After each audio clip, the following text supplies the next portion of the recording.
Hello friends, welcome to my new video and I hope you all are doing well. आज के इस video में मैं आपको जीएसटी के रिलेटेड एक बहुत ही अच्छा ऑप्शन अवेलेबल है जीएसटी पोर्टल पर, उसके बारे में मैं आपको बताने वाला हूँ।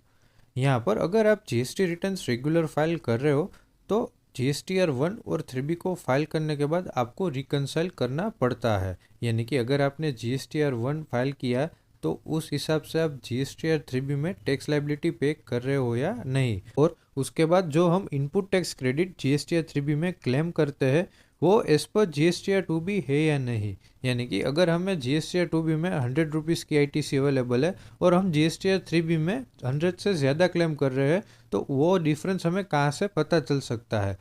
तो ये रिकन्सिलेशन के लिए हमारे पास जीएसटी पोर्टल पर एक बहुत ही अच्छा ऑप्शन अवेलेबल है, जिसके द्वारा हम रिपोर्ट जनरेट करके हमारा जो भी मंथली या ईयरली रिकन्सिलेशन है वो हम आसानी से कर सकते हैं। अभी जीएसटी पोर्टल में से रिपोर्ट कैसे जनरेट करते हैं वो मैं आपको बताऊंगा। सबसे पहले आपको जीएसटी में लॉगिन करना है, उसके बाद हमें डैशबोर्ड पर आना है। वहाँ पर हमें टॉप पर एक सर्विसेज का ऑप्शन मिलेगा, उसके अंदर हमें रिटर्न में जाना है। वहाँ पर हमें 4th नंबर का ऑप्शन है tax liabilities and ITC comparison, उसके ऊपर क्लिक करना है। क्लिक करने के बाद हमें फाइनेंशियल ईयर सिलेक्ट करना है। उसके बाद हमारे सामने ये रिपोर्ट जनरेट होगा। अभी यहाँ पर हमारे पास काफ़ी सारे रिपोर्ट ऑप्शंस अवेलेबल है, जिसमें tax liability and ITC summary, उसके बाद tax liability other than export, then tax liability due to reverse charge, tax liability due to export and sales supplies, then input tax credit claimed and due other than import of goods, then input tax credit claimed and due only for the import of goods, उसके बाद reverse charge liability declared and input tax credit claimed thereon।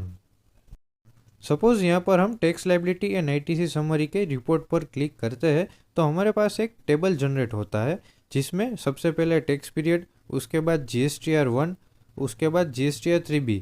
तो हमें यहाँ पर ये दोनों का एक कंपैरिजन टेबल जनरेट होगा।